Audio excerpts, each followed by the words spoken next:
Shalom bien-aimés dans le Seigneur, nous vous saluons dans le nom précieux et glorieux de notre Seigneur Jésus. Nous sommes bel et bien à notre rendez-vous de tous les lundis où nous venons pour partager la parole de Dieu à partir réellement des cantiques que nous écoutons, des cantiques que nous chantons, des cantiques qui nous aident à pouvoir réellement adorer et louer Dieu. Donc voilà pourquoi nous avons dit que le Seigneur désire les vrais adorateurs, ceux qui adorent en esprit et en vérité. Et c'est ainsi que nous voulons que notre adoration soit une vraie adoration, une adoration qui est réellement conforme à la pensée de Dieu, car le Seigneur reproche Israël de pouvoir le célébrer, le louer des lèvres, mais le cœur du peuple est loin de son Créateur. Voilà, bien-aimés dans le Seigneur, c'est votre émission Louons l'Éternel, une émission qui vous est présentée tous les lundis à partir de 19 h par votre serviteur, le pasteur Philippe Mukinge. Et nous sommes dans la joie de pouvoir réellement communier ensemble et nous saluons tous les bien-aimés qui nous rejoignent dans cette émission. Nous les saluons dans le nom précieux et glorieux de notre Seigneur Jésus. Que le Seigneur vous soit très très favorable. La prière que nous adressons à Dieu tous les jours est que le temps que vous accordez à la parole de Dieu, le temps que vous accordez aux choses de Dieu, que ce temps-là soit réellement récompensé, car il est le bon rémunérateur. Il récompense ceux qui le cherchent, ceux qui s'attachent à lui, ceux qui le servent. Voilà pourquoi nous avons l'assurance que Dieu n'est pas un homme pour pouvoir réellement mentir ou un fils de l'homme pour se repentir. Ce qu'il a dit, il l'accomplira certainement dans la vie de tout un chacun, car il a dit de pouvoir chercher premièrement le royaume des cieux et le reste vous sera donné par surcroît. Et nous croyons que tout ce dont vous avez besoin vous sera donné par surcroît par le Seigneur, car il connaît vos besoins. Il a dit de ne point nous inquiéter de ce que nous allons manger, nous vêtir et de ce que nous allons boire. Il connaît nos besoins, nos préoccupations, et il nous a demandé de laisser aux païens de pouvoir s'inquiéter de toutes ces choses. Que le Seigneur vous accorde tout ce dont vous avez besoin sur cette terre, tout ce qui est nécessaire à votre épanouissement, tout ce qui est nécessaire réellement à ce que vous puissiez vous prendre en charge et que vous soyez en bonne santé, que vous puissiez prospérer, que le Seigneur vous accorde cela dans le nom puissant et glorieux de notre Seigneur Jésus. Donc, que le Seigneur puisse réellement bénir tout un chacun de nous. Comme vous le savez, Louons l'Éternel, c'est une émission qui s'appuie sur les cantiques. Donc, c'est dans nos principes, nous venons et écoutons un morceau de cantique. À base de ce morceau de cantique, nous allons pouvoir réellement parler de ce que le Seigneur a mis dans nos cœurs. Donc, bien aimés dans le Seigneur, nous sommes en train de pouvoir réellement voir le cantique qui a été composé par le bien-aimé Billy Bilolo, chanté par notre sœur Gaëlle, que nous saluons, et ainsi que son époux, ainsi que toute sa famille. Que le Seigneur puisse réellement les bénir. C'est l'intitulé du cantique, c'est la Samaritaine. Donc nous avons commencé depuis un certain temps. Donc aujourd'hui, nous avons voulu parler, n'est-ce pas? Nous avons pris une partie du cantique où le bien-aimé chante que il m'a parlé de tout, il m'a tout dit, de l'éternité à la création, de la création à l'éternité, donc du passé, du présent, de l'avenir. Donc voilà, nous voulons parler de ces choses avec la grâce que le Seigneur nous a accordée. Donc, toutes nos salutations à nos bien-aimés, aux hommes de Dieu qui soutiennent par leur communion cette œuvre, que le Seigneur se souvienne d'eux. Nous citons nommément le prophète Fortune qui est en Angola et aussi le pasteur Josué qui se retrouve en Belgique, en Liège. Nous saluons aussi notre sœur Annie da Silva qui est aux Pays-Bas. Que le Seigneur vous soit très très favorable. Bien-aimé Marco, que le Seigneur puisse vous bénir. Nous bénissons aussi le bien-aimé Willy Henri qui est en France à Amessi. Que le Seigneur vous soit très très favorable. Que Dieu puisse réellement nous accorder tout ce qui est réellement nécessaire pour l'entendement. Et nous allons, comme d'habitude, avoir un morceau de cantique. Et après quoi, nous allons revenir pour pouvoir parler de notre Dieu qui est Dieu d'éternité en éternité. Que le Seigneur vous soit très très favorable. Nous écoutons le cantique. Que Dieu vous bénisse. C'est seulement qui m'a parlé là, oui, il est là. Et moi j'irai à sa suite, car il m'a dit tout, du passé, du présent et l'avenir, de l'éternité à la création, de la création à l'éternité. Et moi je suis convaincu, oui, je suis séduite, et j'irai à sa suite. Oui, il m'a parlé, ah, il m'a dit tout. Oui, il m'a dit tout. Il m'a dit tout, oui. Il m'a dit tout, C'est vrai, il m'a dit tout. oui, il m'a dit tout.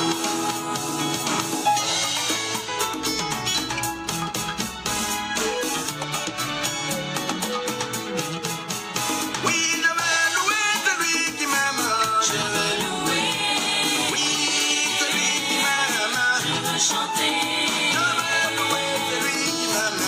je veux louer, C'est lui qui m'a dit tout. je veux chanter, Oui, il m'a parlé je veux louer, de la mort et de la vie, je veux chanter, de la sagesse et de la sottise, je veux louer, de la joie et de la tristesse, je veux chanter, de l'amour et de la haine, je veux louer, de la richesse et de la pauvreté, je veux chanter, de la nuit et du jour, je veux louer, du salut et de la je veux condamnation, chanter, du travail et de la fatigue. je veux louer, Oui, il m'a dit tout. je veux chanter, Je vais louer celui qui m'aime.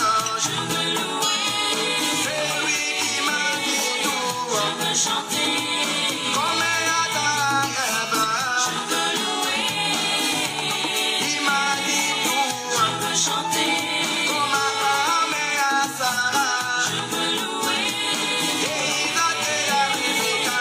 je veux chanter, Oui, et Jacob et Rachel, je veux louer, Joseph et Anna, je veux chanter, comme Moïse et Séphora.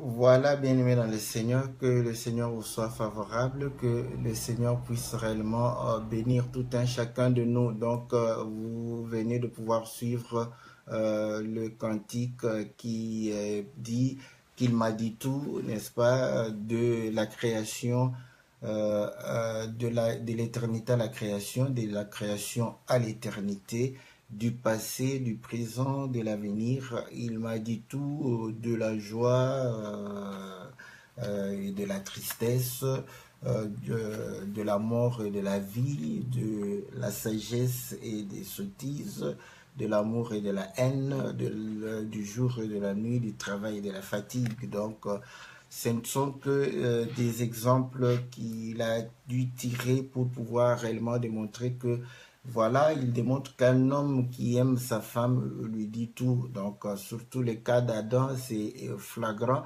parce que vous allez comprendre que Adam, n'est-ce pas, a dû dire à Ève, n'est-ce pas, tout ce qui était les noms des arbres, les noms des animaux, tout ça, parce que vous allez comprendre que c'est lui qui on a donné réellement le devoir de pouvoir garder et de pouvoir cultiver le jardin. Donc vous allez comprendre que il a pris le temps de pouvoir apprendre à Ève, n'est-ce pas, tout ce qui était. Donc voilà, c'est véritablement le cantique. C'est pourquoi nous disons que si nous sommes réellement épouses de Christ, si nous sommes l'Église du Seigneur, le Seigneur va nous dire tout, il ne va rien cacher, comme il le dit, n'est-ce pas, dans le livre de Jean, je crois, au chapitre 15, si je ne me trompe pas, je vais lire l'écriture. Il dit au verset 14, vous êtes mes amis si vous faites ce que je vous commande. Je ne vous appelle plus serviteur parce que le serviteur ne sait pas ce que fait son maître, mais je vous ai appelé ami parce que je vous ai fait connaître tout ce que j'ai appris de mon Père. Donc, vous voyez, je vous ai fait connaître tout ce que j'ai appris de mon Père. Tout. Donc, le Seigneur n'a rien caché. Il a tout donné. Voilà pourquoi vous allez comprendre que lorsque nous lisons la parole du Seigneur, lorsque nous lisons les Écritures, nous avons l'habitude de vouloir tout connaître. Voilà, ça fatigue certaines personnes pour dire que non, mais pourquoi vous vous intéressez à des choses qui n'ont pas d'importance pour le salut? Non, c'est très faux quand vous raisonnez de cette manière. Tout est important pour le salut. Voilà pourquoi ça a été mis par écrit, pour que nous puissions nous instruire tel que l'apôtre dit. Voilà, l'apôtre dit dans le livre de 2 Timothée au chapitre 3, il dit au verset 16, toute écriture, il n'a pas dit que certaines écritures, toute écriture est inspirée de Dieu et utile pour enseigner, pour convaincre, pour corriger, pour instruire et dans la justice. Donc vous allez comprendre que toute écriture est utile. Donc voilà, tout ce qui est dans l'écriture est utile. Donc pour notre instruction, pour réellement l'enseignement. Le problème maintenant, quand on ne connaît pas, il faut être aussi franc pour dire que je ne connais pas. Donc voilà, c'est simple comme bonjour. Donc nous le disons, quand nous ne connaissons pas, nous disons que voilà, on ne connaît pas. Nous voulons apprendre. Écoutez bien mes frères, en tant qu'enseignant, il y a des choses où ça... Donc quand je lis, je ne suis pas tellement attiré. Donc une question peut attirer mon intelligence, attirer réellement mon attention. À ce moment-là, si je n'ai pas la réponse, le problème, ce n'est pas de ne pas dire qu'il n'y a rien. Là, ça n'a rien d'importance. C'est de pouvoir chercher. Et on cherche auprès de Dieu dans la méditation, dans la prière. Et aussi, comme Dieu est ouvrier avec les hommes, au travers les hommes que Dieu aussi a établis pour enseigner. Voilà ce que le Seigneur nous recommande. Donc nous devons chercher à connaître tout ce que le Seigneur nous a donné. Voilà, le cantique nous incite à tout connaître parce qu'il dit, il nous a tout dit, tout dit. Donc il n'a rien caché, tout. Voilà pourquoi il a dit que je ne vous appelle plus des serviteurs, mais je vous appelle mes amis parce que je vous ai dit tout ce que le Père m'a donné. Donc vous allez comprendre que il n'a rien caché, il a tout dit. Donc c'est clair et net, rien n'a été caché. Voilà pourquoi vous allez comprendre que j'aime d'autres bien-aimés qui disent que donc nous expliquons les virgules, le point virgule, le point. Donc oui, c'est la grâce que chacun a reçue. Si moi, j'ai pas reçu la grâce d'expliquer une écriture mot à mot, virgule après virgule, c'est la grâce que j'ai reçue.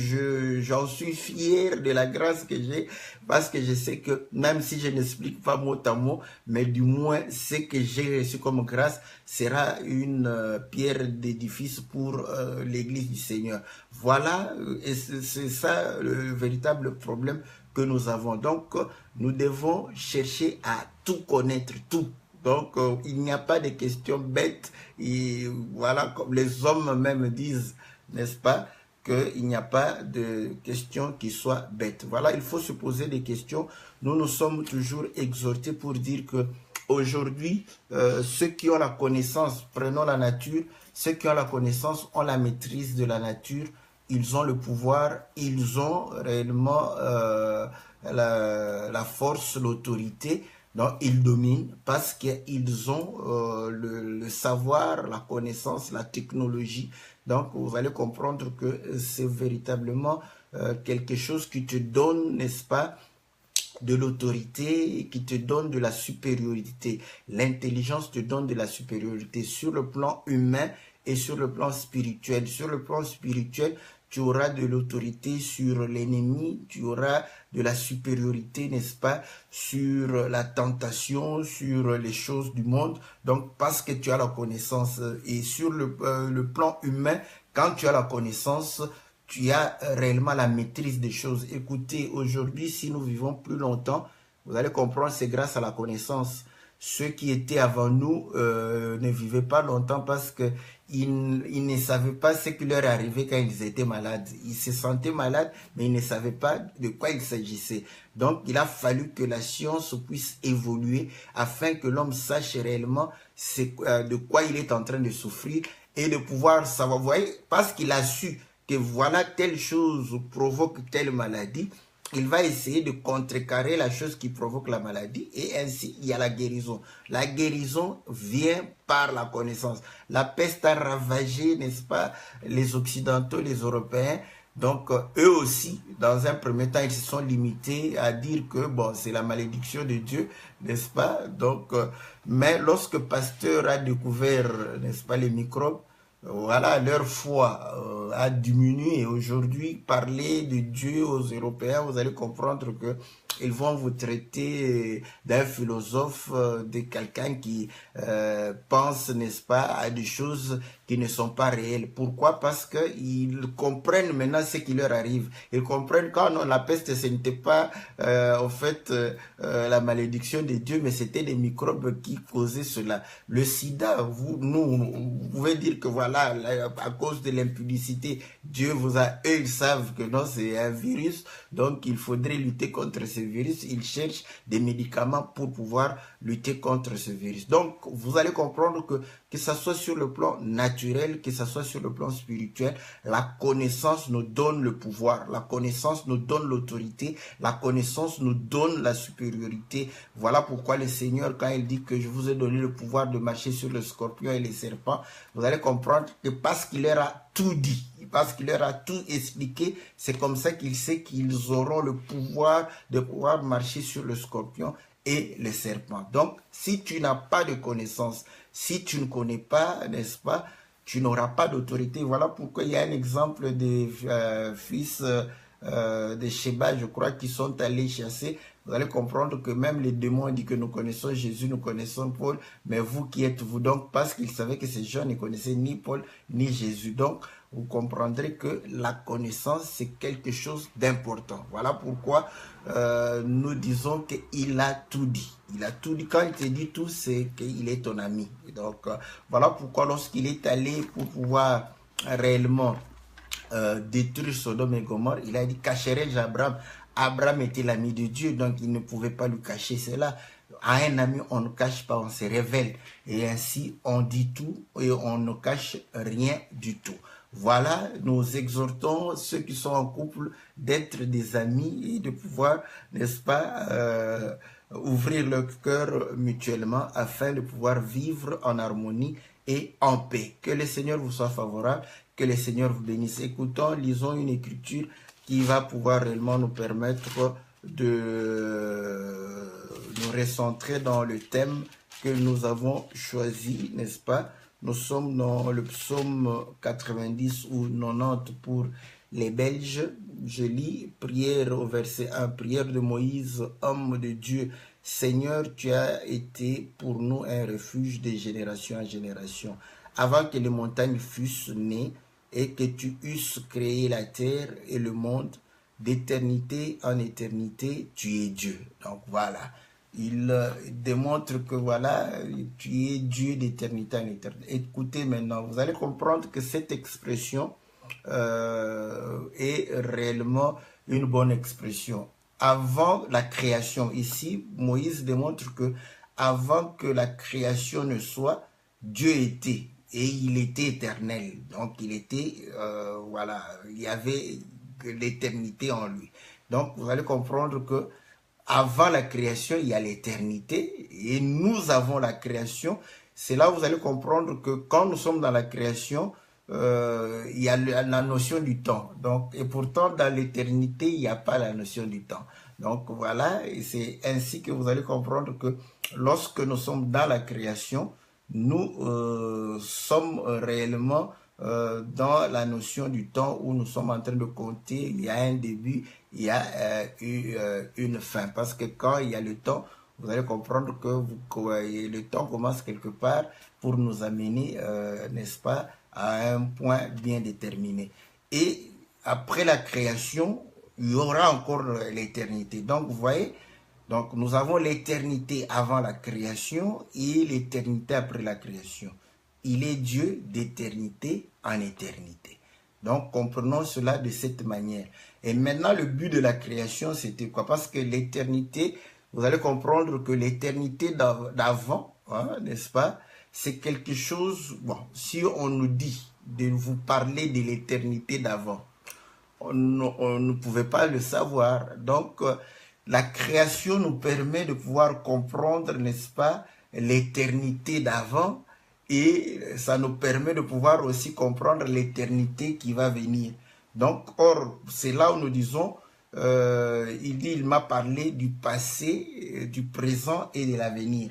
Jésus-Christ est le même hier, aujourd'hui et éternellement. Vous allez comprendre que lorsque nous voulons parler de ces choses, l'éternité d'avant la création, c'est ce qui est avant, et l'éternité après la création, c'est ce qui vient après. Donc, le passé, c'est cette éternité-là. Le présent, c'est la création.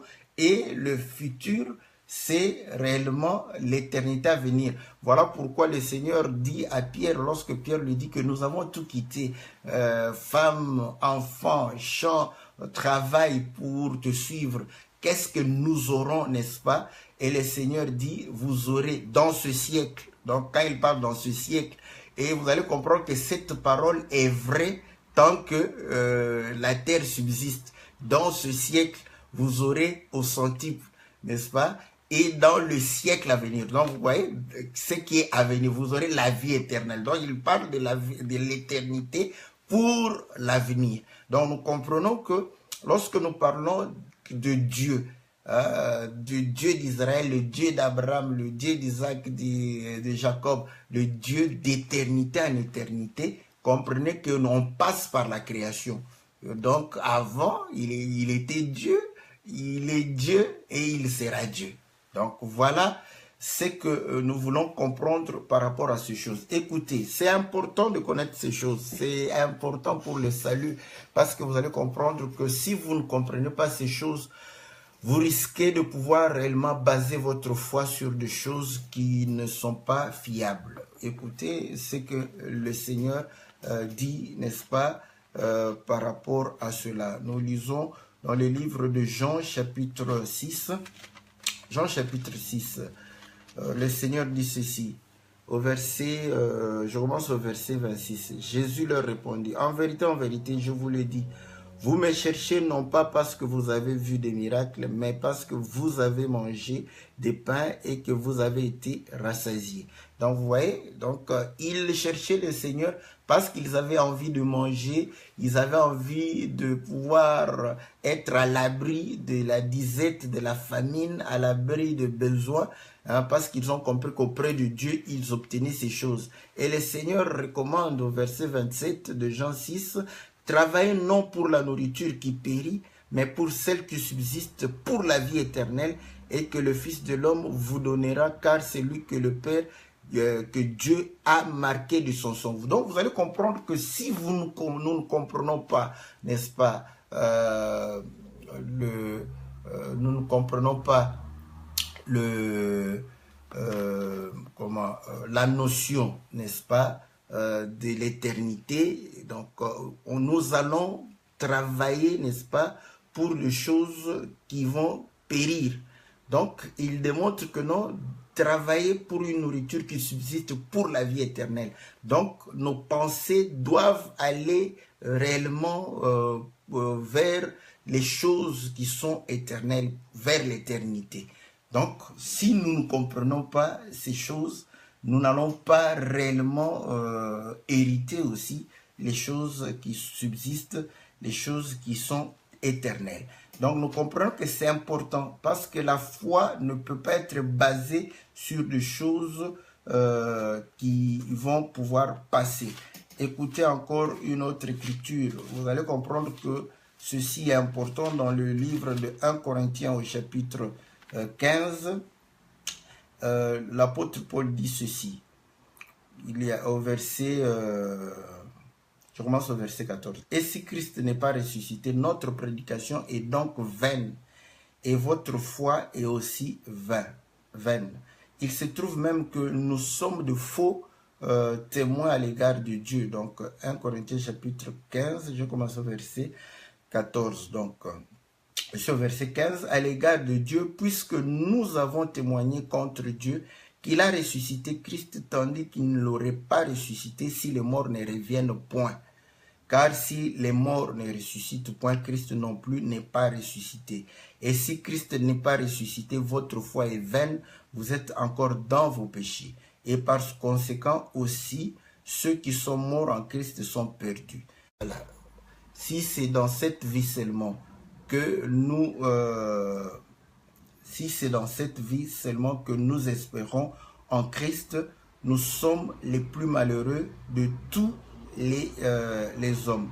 Mais maintenant, Christ est ressuscité des morts et il est les prémices de ceux qui sont morts. Donc, vous allez comprendre que la foi que nous avons, l'Écriture le démontre, si, n'est-ce pas,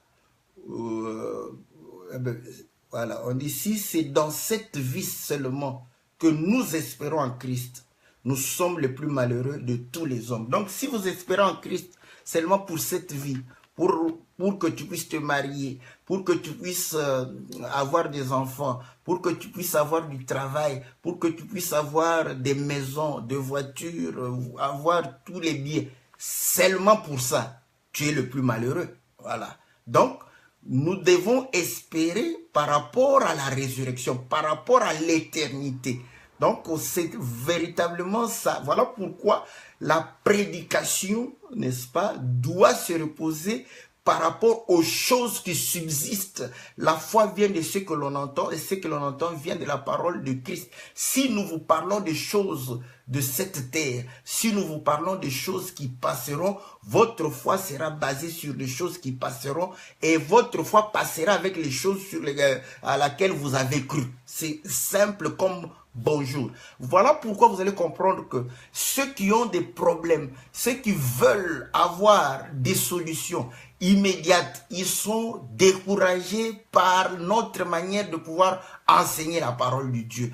Pourquoi? Parce qu'ils viennent, ils se demandent, mais pourquoi ces gens n'insistent pas pour que nous puissions croire que le Seigneur est capable de pouvoir nous sortir de chômage, le Seigneur est capable de pouvoir nous sortir de la famine, de la pauvreté, de la maladie, est capable de pouvoir nous sortir de la misère, est capable de pouvoir... Oui, le Seigneur est capable de tout cela, mais c'est pas pour cela que nous avons cru au Seigneur. Nous avons cru au Seigneur parce que nous croyons à la vie éternelle. Nous croyons à l'éternité. Nous croyons qu'il y a des choses meilleures que ce qui existe sur cette terre. Écoutez la foi de ceux qui ont cru et que le Seigneur a témoigné. Je lis dans le livre d'Hébreux, n'est-ce pas, au chapitre 11. La Bible dit ceci. Je lis au verset... je commence au verset 35. Bon, je commence au verset 32. Et que dirais-je encore? Car le temps me manquerait pour parler de Gédéon, de Barak, de Samson, de Jephthé, de David, de Samuel, des prophètes, qui, par la foi, vainquirent des royaumes, exercèrent la justice, obtinrent des promesses, fermèrent la gueule de lion, éteignirent la puissance du feu, échappèrent aux tranchées de l'épée, guérirent de leur maladie, furent vaillants à la guerre, mirent en fuite des armées étrangères. Des femmes recouvrèrent leur mort par la résurrection, d'autres furent livrés au tourment et n'acceptèrent point de délivrance afin d'obtenir une meilleure résurrection. Gloire au Seigneur. Que Dieu soit loué, j'aime ça. Vous voyez? Il y a eu des femmes qui étaient dans des problèmes, dans des difficultés, véritablement accablées.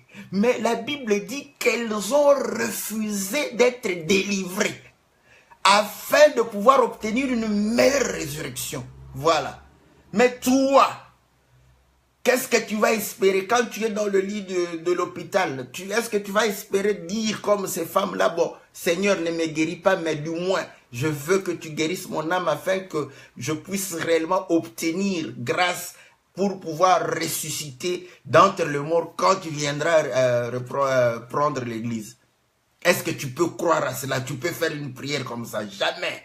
Parce que tu es lié aux choses de la terre. Or, écoutez, c'est bien, il est Dieu d'éternité en éternité. Donc, ce qui intéresse ceux qui ont foi en Dieu, c'est l'éternité.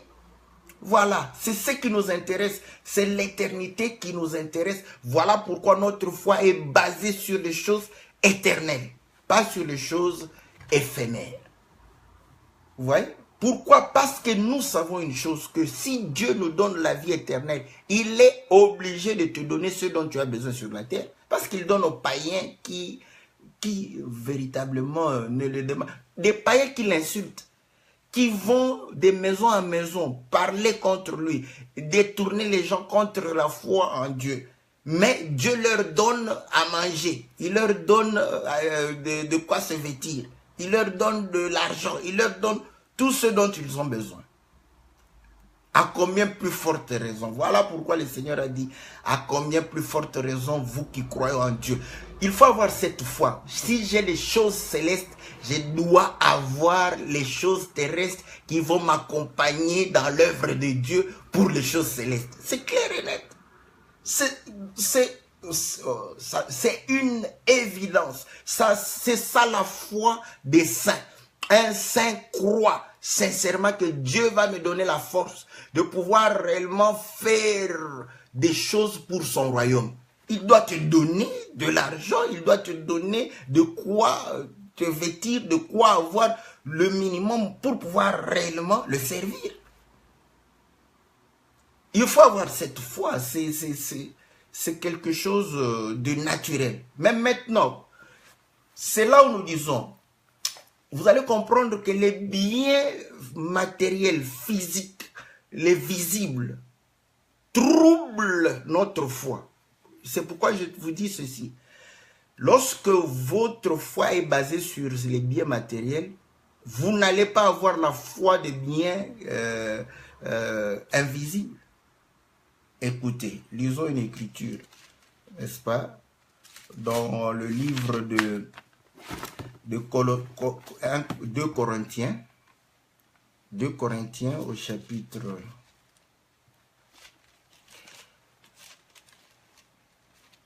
4. Voilà, 2 Corinthiens chapitre 4. Je lis. Je commence au verset 16. C'est pourquoi nous ne perdons pas courage. Et lorsque même notre homme extérieur s'est détruit, notre homme intérieur se renouvelle de jour en jour. Car nos légères afflictions du moment présent produisent pour nous, au-delà de toute mesure, un poids éternel de gloire. Parce que nous regardons non point aux choses visibles, mais à celles qui sont invisibles, car les choses visibles sont passagères et les invisibles sont éternelles. Voilà. Les invisibles sont éternels. Vous voyez, Paul démontre que quand l'homme extérieur s'est détruit, l'homme intérieur est en train de se renouveler chaque jour. Parce que lui, il ne manquera pas la nourriture. Voilà pourquoi vous allez comprendre que lorsque le Seigneur dit que je n'ai jamais vu le juste, n'est-ce pas, être abandonné, ni sa postérité mendier le pain. Donc la postérité du juste ne peut pas manquer du pain. Maintenant, l'homme extérieur qui se détruit, si tu manques le pain physique, l'homme extérieur va se détruire. Mais comment l'homme intérieur va se renouveler? Lui se renouvelle parce qu'il a une nourriture que Dieu a demandé et a dit qu'il va assurer chaque jour. Mais si ta foi est basée sur le pain quotidien, en manquant ce pain, tu peux douter même de l'existence de Dieu. Voilà tout le problème que nous avons avec les choses physiques. Parce que ce sont des choses pour ce temps ici. Ça passera, tout cela passera. Donc nous disons ceci, ceux qui ont la foi, leur foi est basée sur les choses visibles, les choses, n'est-ce pas, terrestres, leur foi passera. Passera avec ces choses. Parce que ce qui faisait ta foi, voilà pourquoi vous allez comprendre que quand quelqu'un est dans la misère, dans une situation misérable et qu'il a basé la foi que non, Dieu, il croit en Dieu pour sortir de cette misère. Une fois qu'il sort de cette misère, il aura encore besoin de ce Dieu-là, non? Son Dieu, c'est un marabout. Parce que, écoutez, chez le marabout, on y va quand on a des problèmes. Quand on n'a pas de problème, on n'a pas besoin de marabout. Donc, on s'en va. Vous voyez? Donc, vous allez comprendre que nous avons basé notre foi par rapport aux choses invisibles. Pourquoi? Parce que Dieu, qui est Dieu d'éternité en éternité, va pouvoir prendre, parce que l'éternité d'avant, c'est caché pour nous. Ouais.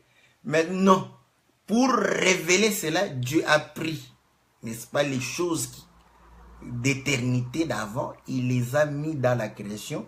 En mettant dans la création, il les a cachés. Voilà pourquoi vous allez comprendre que les choses éternelles qui sont qui ont été matérialisées cachent les invisibles. Donc, vous allez comprendre. C'est pourquoi j'aime la façon dont les bien-aimés qui prêchent par rapport à l'arbre de vie et à l'arbre de la connaissance du bien et du mal. Parce que l'Écriture démontre que ces deux arbres étaient au milieu du jardin. Essayons d'être d'abord rationnels, n'est-ce pas? Vous allez comprendre que normalement au milieu, il n'y a qu'un seul arbre. Bon, si quelqu'un comprend que parmi les arbres du jardin, oui, c'est parmi les arbres du jardin, mais on précise, quand tu es au milieu, tu es aussi parmi. Donc, dans le livre de Genèse chapitre 2, l'Écriture dit ceci, au verset 9, l'Éternel Dieu fit pousser du sol des arbres de toute espèce, agréables à voir et bons à manger, et l'arbre de la connaissance, l'arbre de vie au milieu du jardin, et l'arbre de la connaissance du bien et du mal. Donc, vous voyez, au milieu du jardin, c'est l'arbre de vie. Ça, c'est ce qui est. Mais vous allez comprendre que il positionne l'arbre de la connaissance du bien et du mal à côté de l'arbre de vie.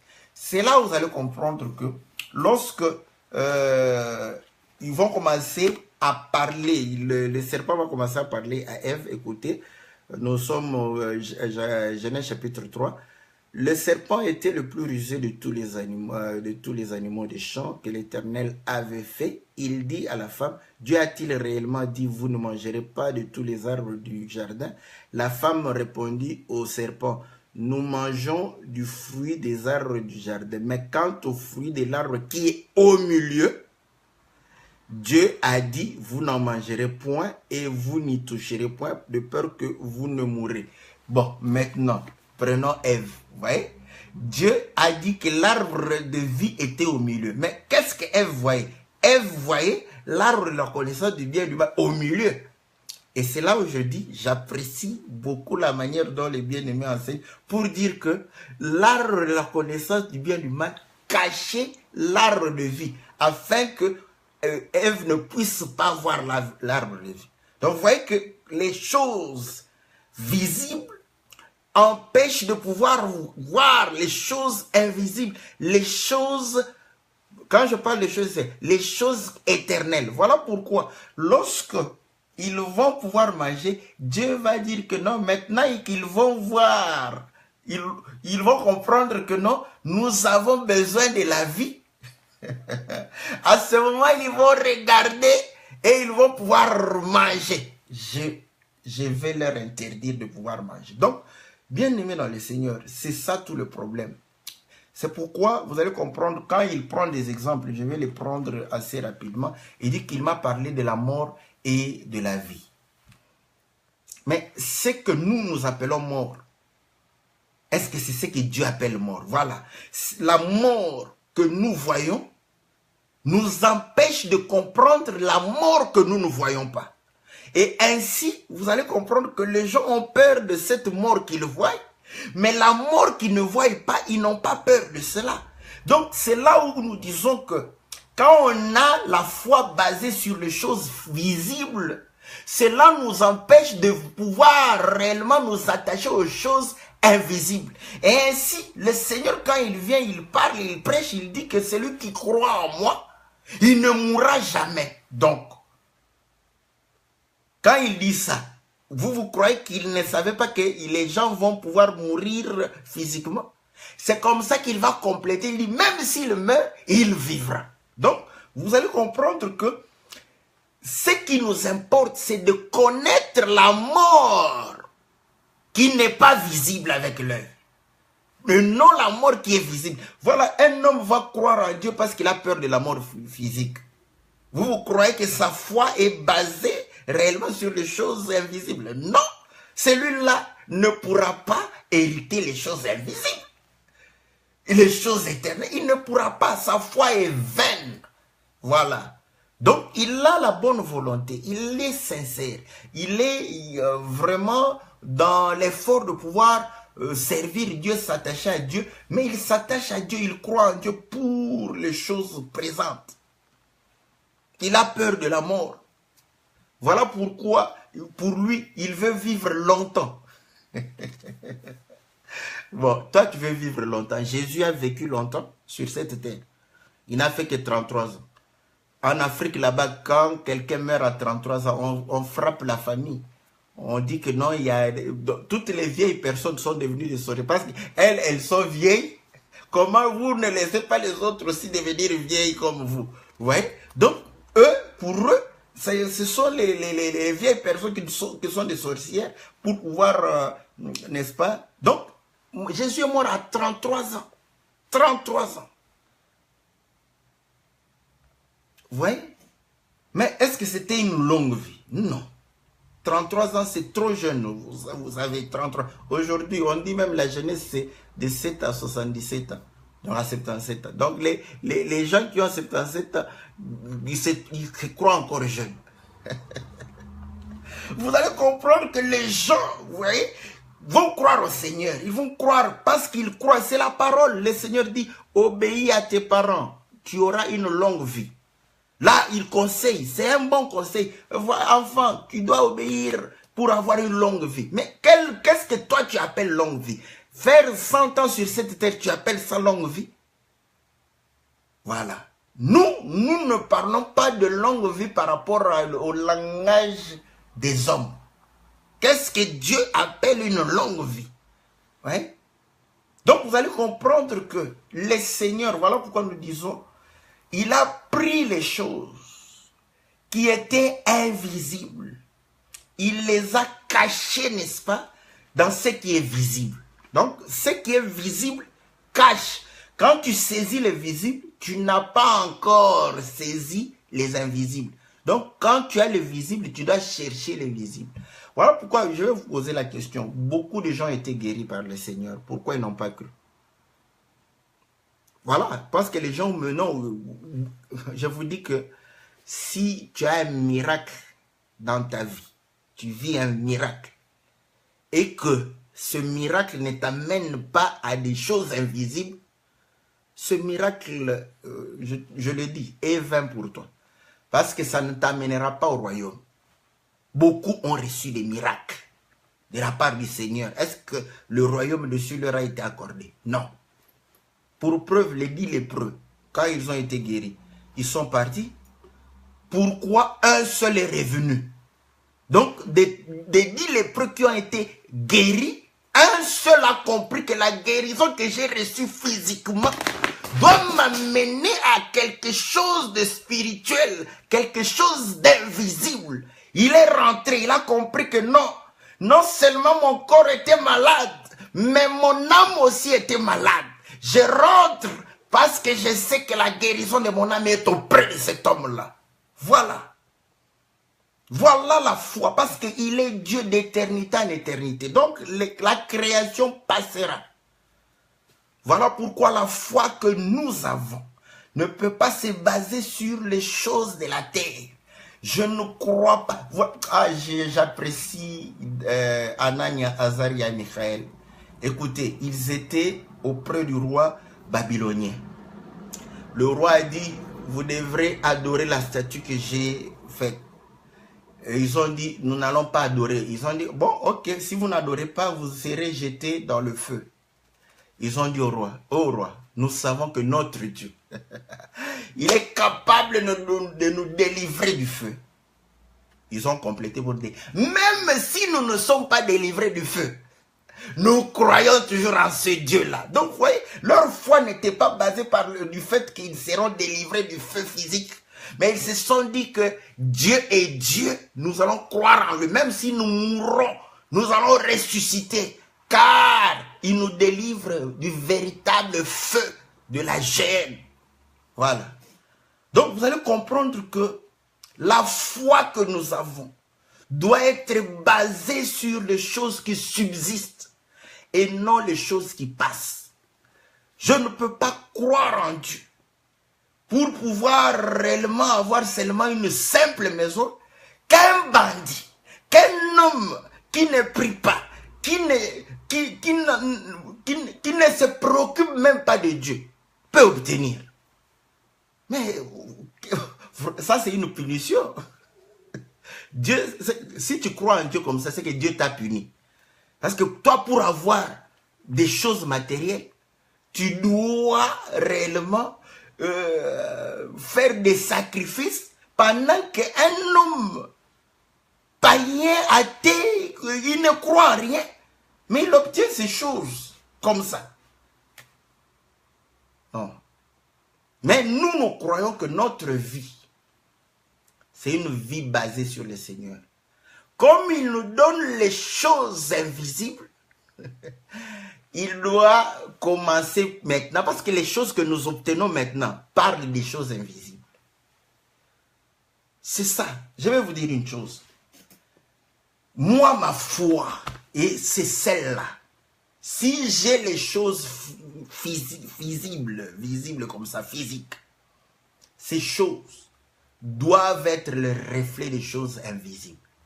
Ma maison doit être une maison qui reflète la maison dont le Seigneur, la demeure dont le Seigneur nous. Parce que c'est une demeure pour nous, pour les enfants de Dieu. Ma maison est pour les enfants de Dieu. Voilà. Est-ce que vous comprenez? Donc, si j'ai quelque chose, ça doit servir au Seigneur. Voilà la différence. Donc, si nous sommes sur la terre, c'est pour servir le Seigneur avec les choses palpables. N'est-ce pas? Donc, nous devons avoir cette foi-là. Écoutez, il prend les choses éternelles, il les cache dans la nature, dans la création. Romains chapitre 1, verset 20. Romains chapitre 1, verset 20. La Bible dit ceci. En effet, les perfections invisibles de Dieu, sa puissance éternelle et sa divinité se voient comme à l'œil depuis la création du monde, quand on les considère dans ses ouvrages. Ils sont donc inexcusables. Donc voilà.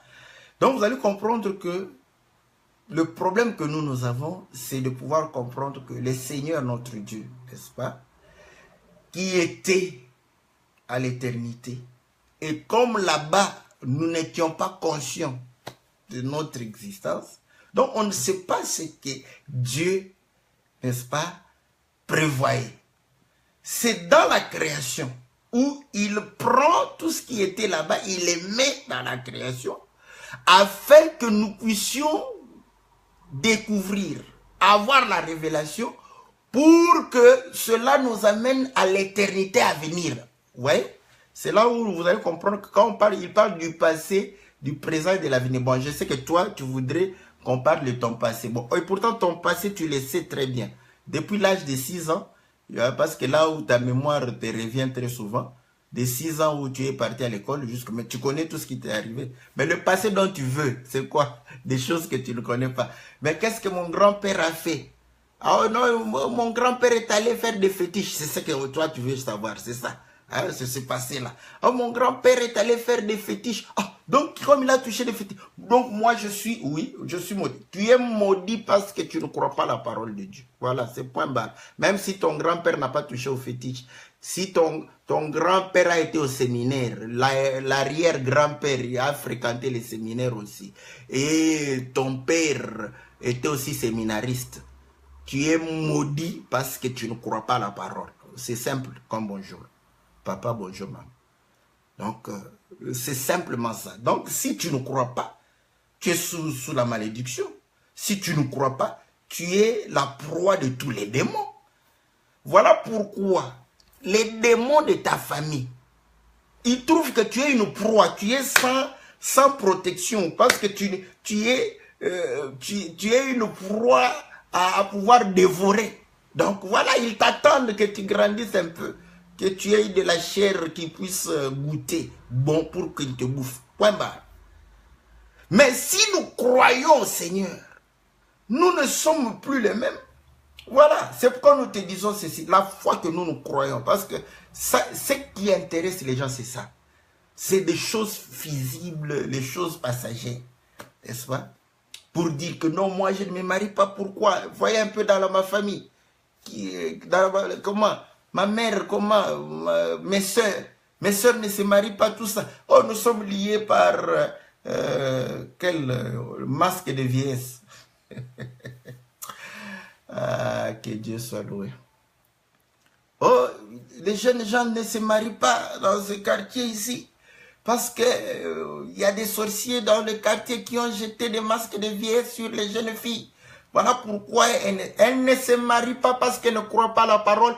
Elles se prostituent du matin au soir. Elles ont un mauvais comportement, une mauvaise réputation. Qui va chercher à pouvoir épouser une telle femme? Personne.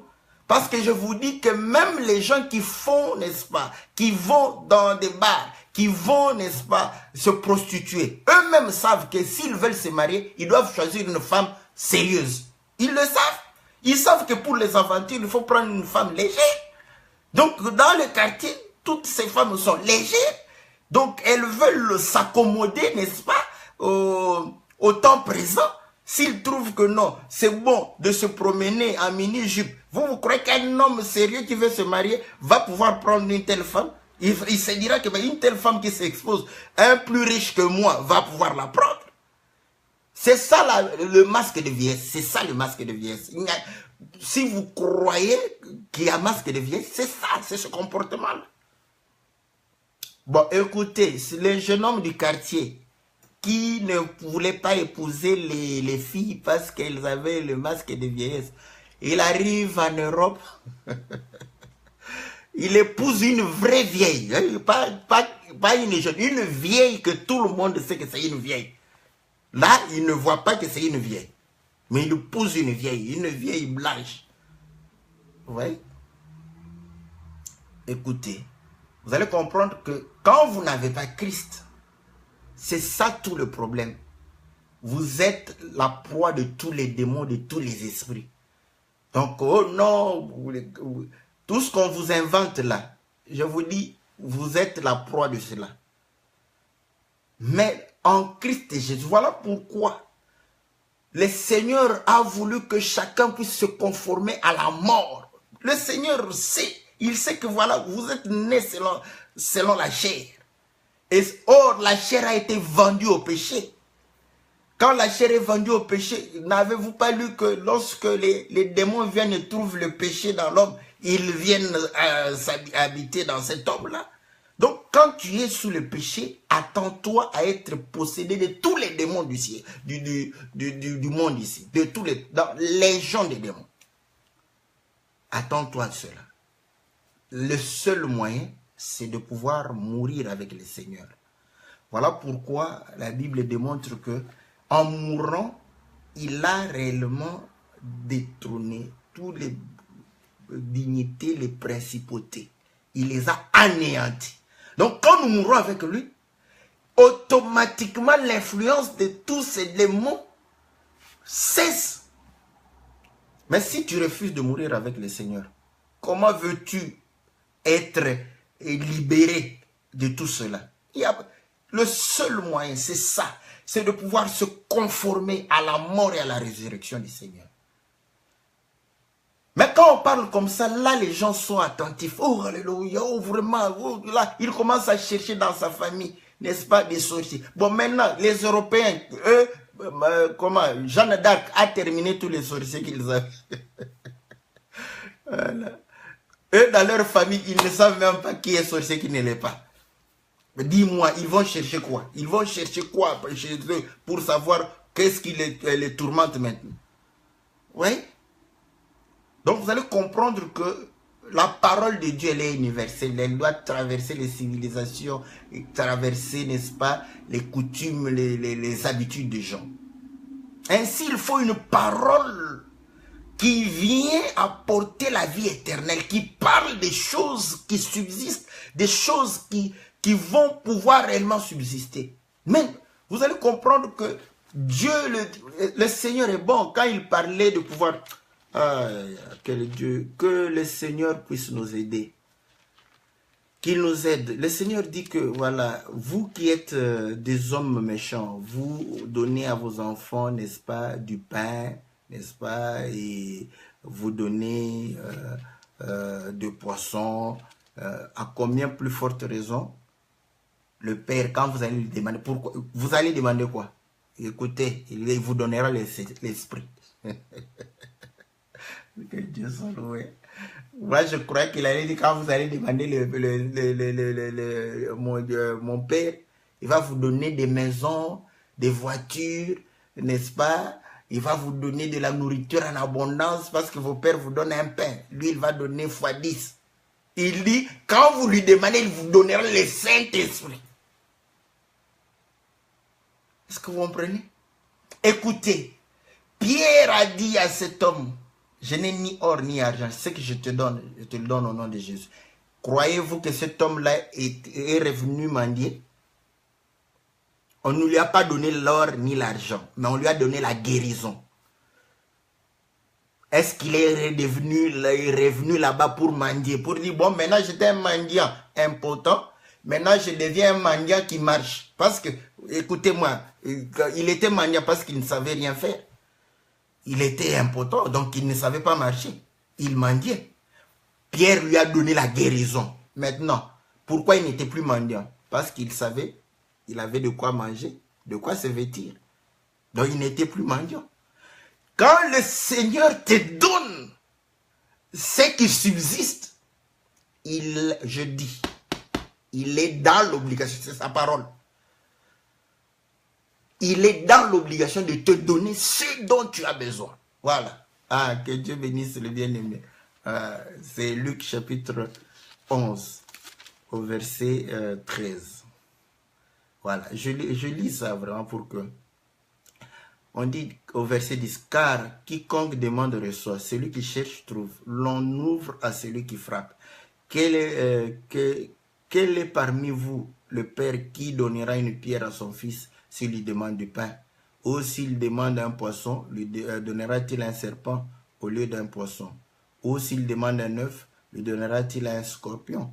Si donc méchant comme vous l'êtes, vous donnez de bonnes choses à vos enfants, à combien plus forte raison le Père Céleste donnera-t-il le Saint-Esprit à ceux qui le lui demandent? Alléluia. Voilà. Est-ce que vous comprenez? Donc, vous vous attendiez à ce qu'il va vous donner. Non, non, le Saint-Esprit. Écoutez, quand tu as le Saint-Esprit, tu seras un homme de persévérance. Dans ce que tu fais, chaque jour, tu vas persévérer. Parce que la persévérance, ce sont les qualités du Saint-Esprit. Tu seras, n'est-ce pas, un homme qui a de la sagesse, de l'intelligence. Tu feras des choses. Comment tu ne peux pas réussir? Dis-moi. Comment tu ne peux pas réussir dans ce que tu fais? Tu ne réussis pas dans ce que tu fais parce qu'en réalité, tu ne t'attaches pas au Saint-Esprit. Tu ne te laisses pas conduire par le Saint-Esprit. Les choses de Dieu ne te disent absolument rien. Voilà pourquoi, par ton effort, tu échoues. C'est simple comme bonjour. Tu échoues par ton effort parce que tu crois que tu peux faire que tu échoues. Après, tu te poses des questions. Pose-toi des questions. Tu te poseras 1000 questions. Tant que tu es charnel, tu échoueras. Quand tu es parmi les bandits, là, va là-bas. Quand ils vont t'apprendre comment ils réussissent. Dans la tricherie, dans la magouille. Quand tu feras ces choses, tu réussiras comme eux.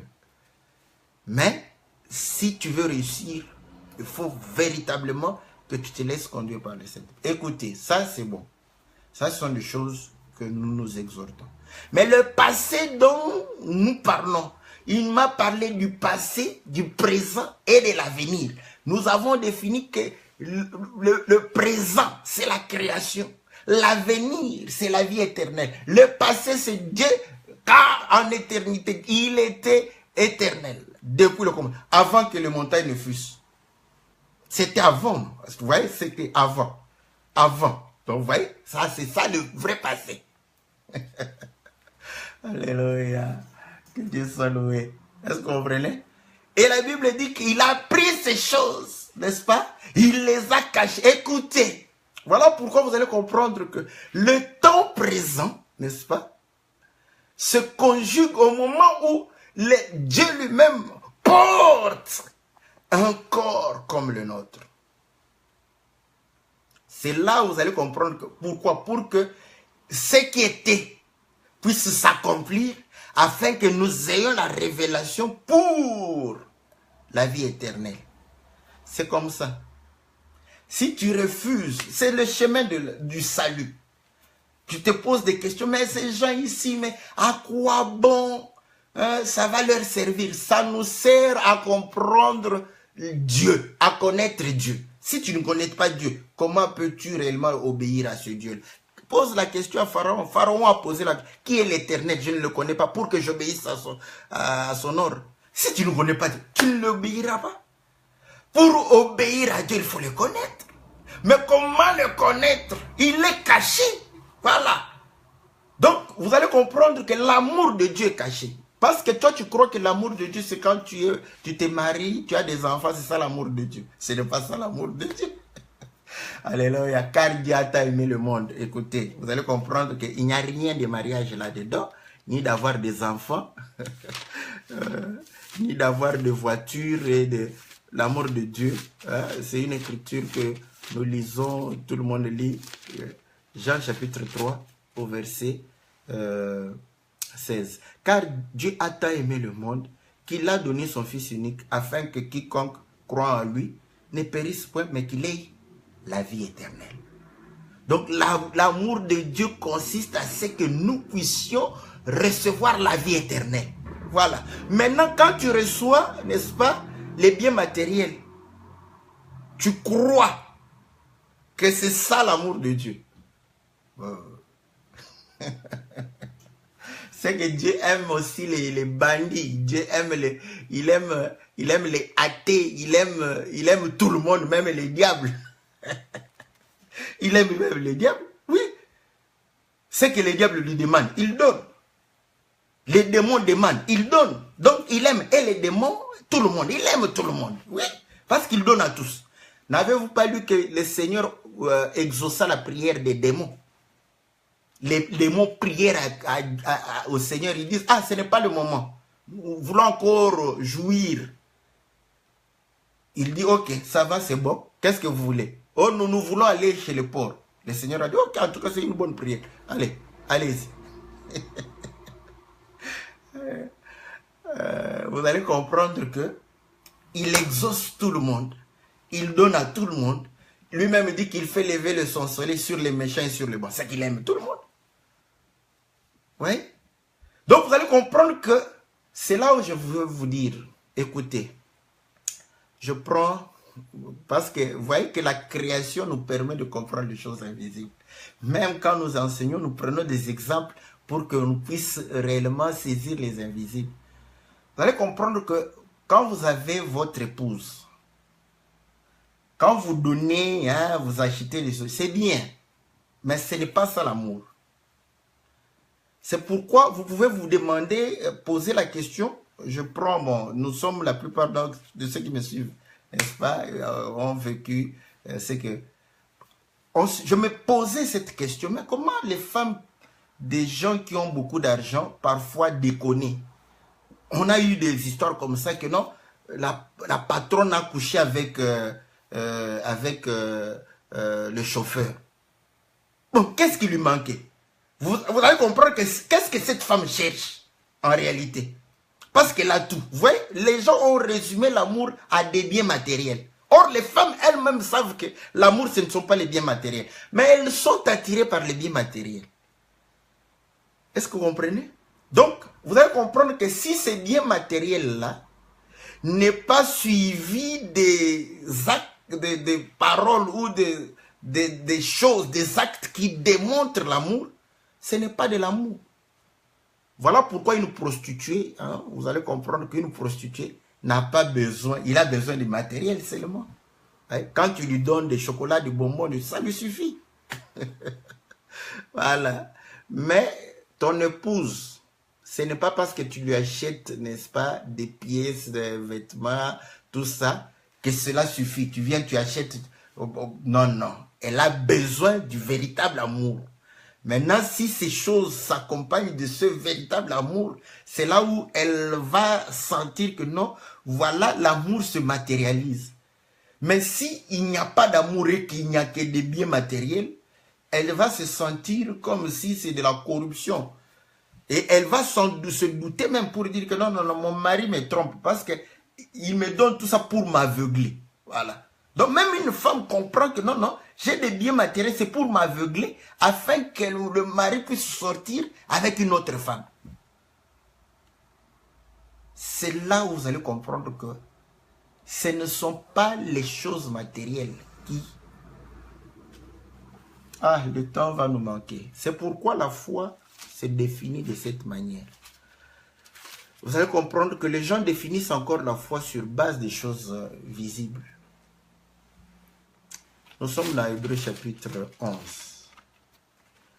On dit, or la foi est une ferme assurance des choses qu'on espère, une démonstration de celles qu'on ne voit pas. Alléluia, alléluia. Voilà. Ici, vous voyez, quand on est charnel, on est la terre tournée vers la terre. Donc, la tête tournée vers la terre. C'est toujours la foi.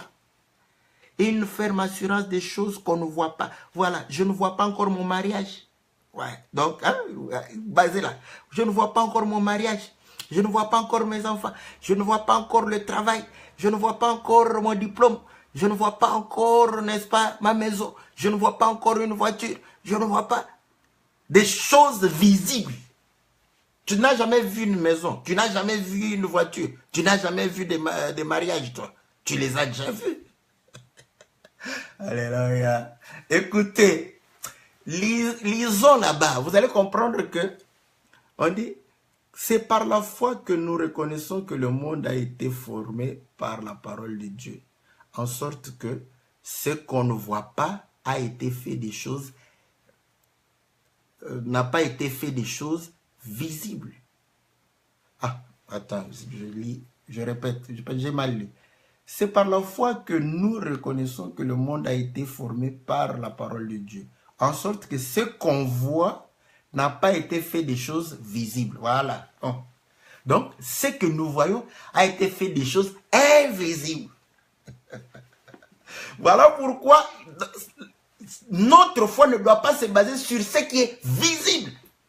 Ici, l'Écriture le dit correctement, mais voilà, tellement qu'on est courbé comme Caïn, on ne veut pas lever les yeux vers le Seigneur directement.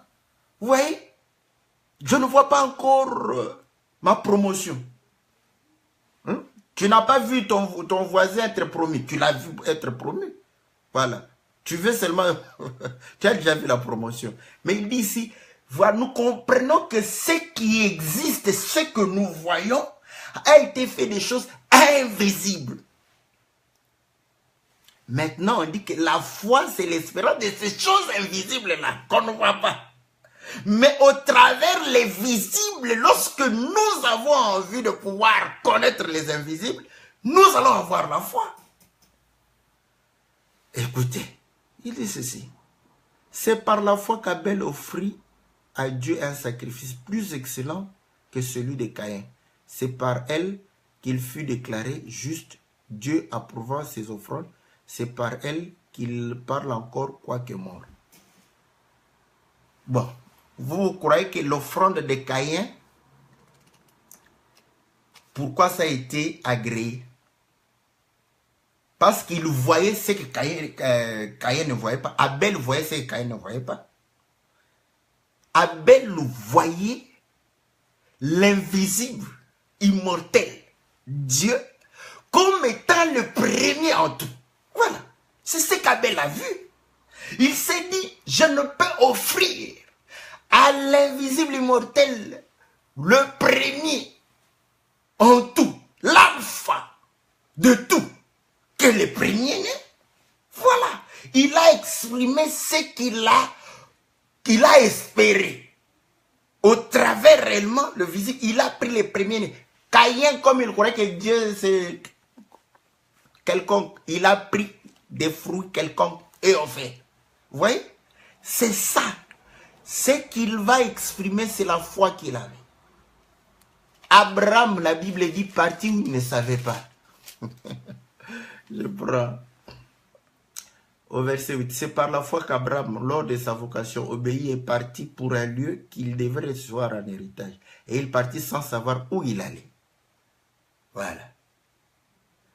Maintenant, c'est par la foi qu'il vint s'établir dans la terre promise, comme dans une terre étrangère, habitant sous des tentes, ainsi qu'Isaac et Jacob, les cohéritiers de la même promesse. Car il attendait la cité qui a des solides fondements, celle dont Dieu est l'architecte et le constructeur. Vous voyez? Quand vous limitez là-bas au verset 8, vous dites, vous voyez, Abraham allait, Dieu lui a dit, je vais te donner une terre. Voilà, il allait, il se disait, il n'espérait pas la terre physique. La Bible dit qu'arriver à la terre promise. Pourquoi Abraham a compris que ce n'était pas ce que Dieu lui avait promis. Donc Abraham, en quittant Chaldée, il savait que je pars à la demeure de Dieu. C'était ça la foi, c'était son espérance. Il arrive, Dieu lui montre les choses visibles, il se dit, ça c'est l'image des choses invisibles. Voilà pourquoi je ne dois pas m'attacher sur ce qui est... Dieu lui a donné la terre, pourquoi il n'a pas construit un matériau durable? Pour qu'on sache qu'il a un Dieu puissant. Qu'on sache que le Dieu d'Abraham, c'est le Dieu au-dessus de tous les dieux. Pourquoi il n'a pas construit un matériau durable? Parce qu'il savait que sa foi n'est pas basée sur une terre qui va passer. Il s'est dit non, Dieu m'appelle pour son royaume. Il m'a fait quitter Chaldée pour que j'abandonne les pensées des hommes. Voilà.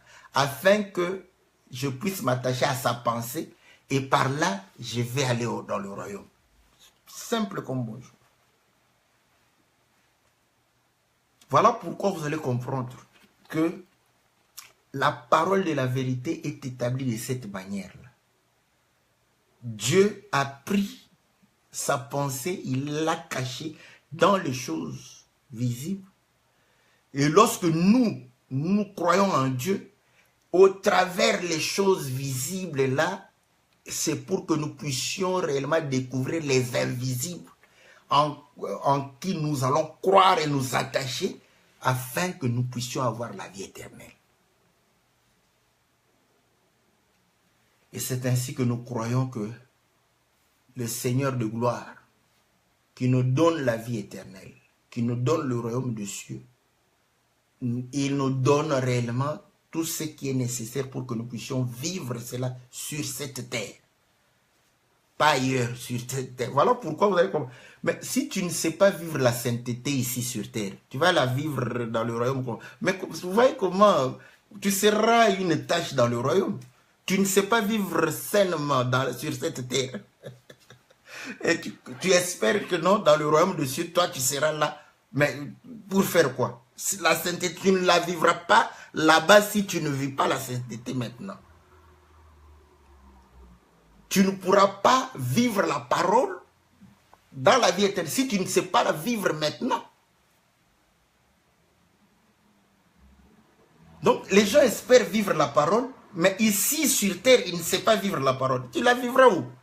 Tu crois la vivre. Si tu échoues ici, tu n'entreras pas là-bas. Parce que tu échoueras là-bas. Là, nous allons te recommander chez notre bien-aimé Patrice qu'il chante pour toi, que tu es sans domicile fixe dans le royaume.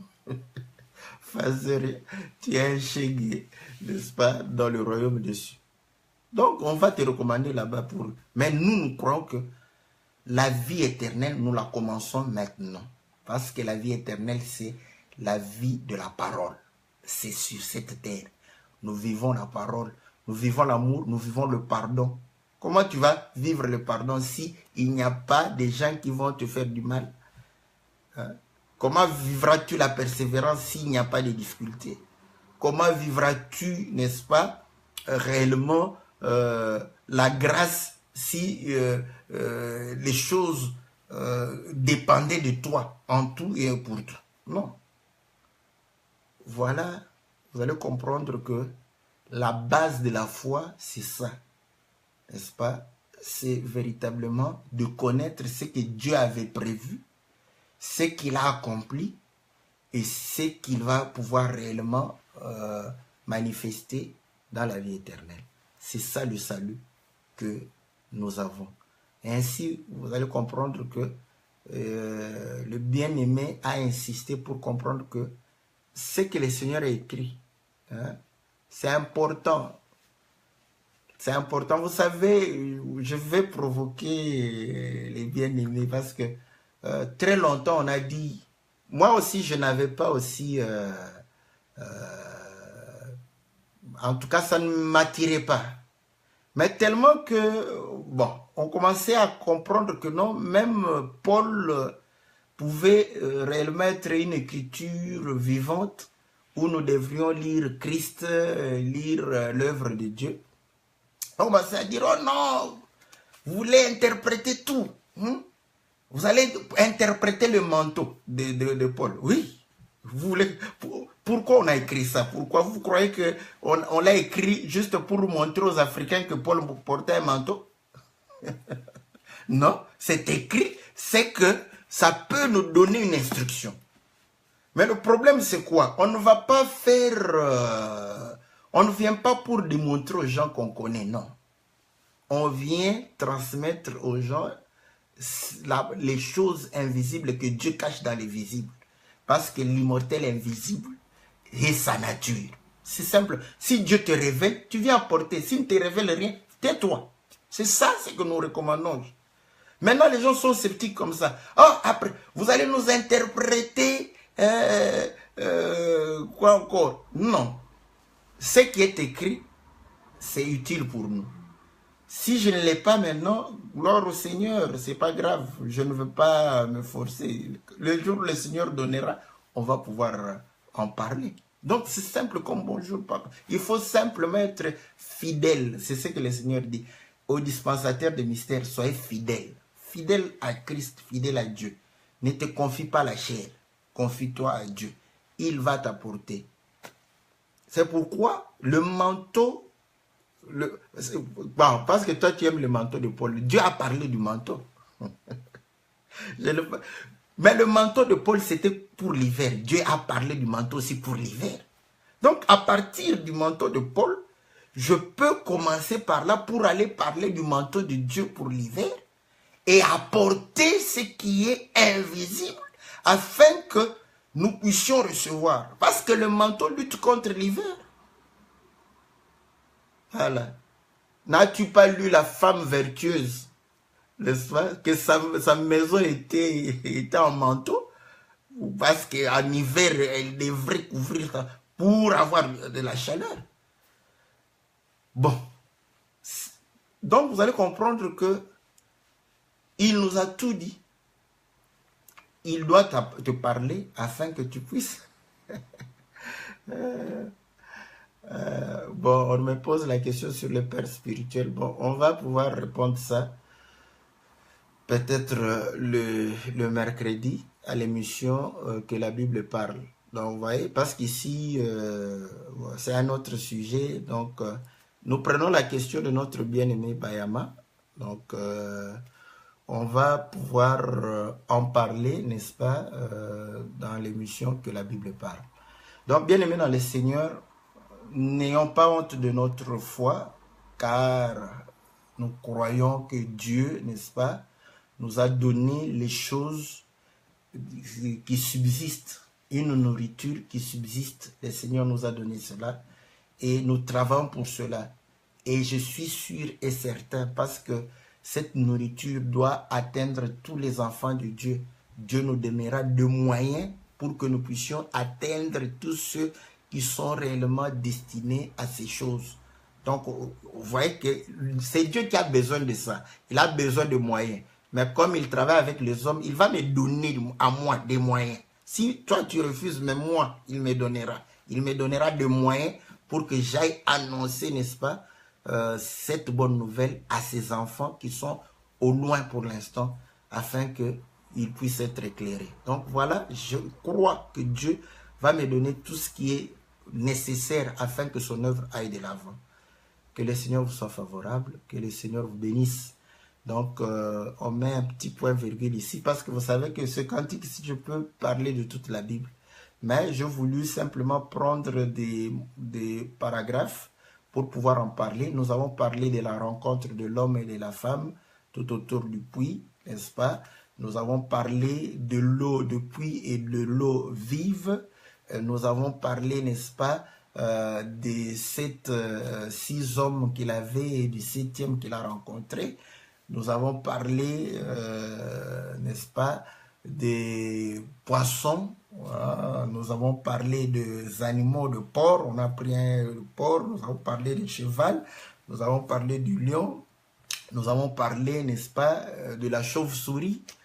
On a oublié, bon, le temps nous manque de parler de l'hibou, de parler, de parler, n'est-ce pas, de la cigogne, de parler de Dama, vous voyez. Donc, on a parlé de plusieurs, n'est-ce pas, on a pris quelques temps, et puis on a parlé, n'est-ce pas, des bois, des cèdres et des lysopes. N'est-ce pas? Donc, le temps nous manquerait de parler de la vigne, de l'olivier, du figuier, tout ça. Donc, on en parlera d'une autre manière à d'autres émissions, n'est-ce pas? Donc, voilà. C'est pour vous dire que nous devons parler de tout ce que le Seigneur nous a révélé dans sa parole. Parce que tout ça, c'est dans ce qui a été dit ici. Voilà. Donc, on a pris ces exemples. Aujourd'hui, j'ai voulu parler parce qu'il a parlé de l'éternité, de la création et de l'éternité pour comprendre la base de notre foi et que vous allez comprendre que nous croyons aux choses qui subsistent. Les choses physiques doivent être réellement l'expression de l'amour de Dieu par rapport aux choses invisibles. Donc voilà, que le Seigneur vous soit très très favorable. Donc, on se retrouve mercredi. Donc, le mercredi passé, on n'était pas là parce qu'on a eu une urgence. Donc, nous faisons l'œuvre aussi, non seulement sur le net, mais l'œuvre aussi localement. Donc, quand il y a une urgence, donc, vous allez nous excuser. Donc, si vous ne nous voyez pas, comprenez vraiment qu'on n'a pas la possibilité de pouvoir le faire. Vous voyez, bon, si on avait la possibilité de pouvoir, ben ça c'est dangereux, conduire et faire l'émission c'est très dangereux. Donc, bon, à moins si quelqu'un me conduit, je peux toujours, n'est-ce pas, me connecter tout au long de la route. Si on fait 50 minutes, je peux faire l'émission. Donc, c'est possible. Bon, question que Dieu puisse m'augmenter de moyens. Voilà, bien-aimés dans le Seigneur, que le Seigneur vous soit favorable. Voilà pourquoi nous demandons des moyens à Dieu, n'est-ce pas? Donc, si j'ai beaucoup de moyens, donc même si je dois me déplacer pour aller en Allemagne, donc je peux me connecter et pouvoir réellement passer l'émission tout en allant, n'est-ce pas, vers l'Allemagne. Donc, voilà. Donc, c'est pour ça. Donc, ce n'est pas seulement pour bouffer et jouir des choses de la terre, mais pour pouvoir servir le Seigneur. Donc, nous allons nous retrouver mercredi par la grâce de Dieu. Lundi, on se retrouve pour l'émission Louant l'Éternel. Je pense, si vous avez besoin qu'on puisse expliquer encore le cantique, donc voilà, vous pouvez poser des questions, je peux revenir. Sinon, par la grâce de Dieu, je choisirai un autre cantique et afin de pouvoir expliquer ce cantique et pouvoir aller dans la parole de Dieu au travers le cantique qui va pouvoir être le nôtre. Que le Seigneur vous soit très très favorable, que le Seigneur vous bénisse et qu'il vous accorde tout ce dont vous avez besoin dans le nom puissant et glorieux de notre Seigneur Jésus. Amen.